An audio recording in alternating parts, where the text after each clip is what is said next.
День знаний – один из самых светлых и добрых праздников осени.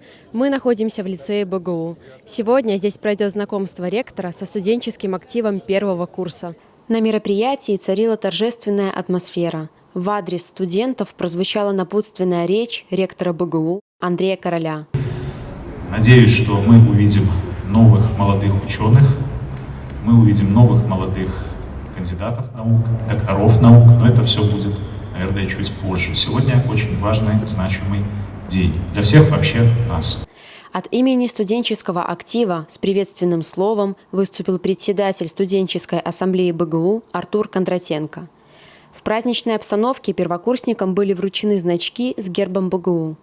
Первый символ гордости университета был вручен студентке факультета международных отношений Илоне Мищук, набравшей по итогам вступительных испытаний 398 баллов. Нам, першакурснікам, вельмі хочацца спадзявацца, што мы зрабілі правільны выбар, калі паступалі ў БДУ.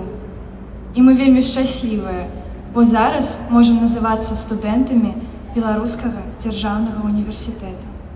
Мероприятие завершилось фотографированием первокурсников с руководством университета. 1 сентября – праздник, близкий каждому. С него начинается трудная, но очень увлекательная дорога в мир знаний. Поздравляем наших студентов! Пусть ваша жажда новых открытий никогда не угасает.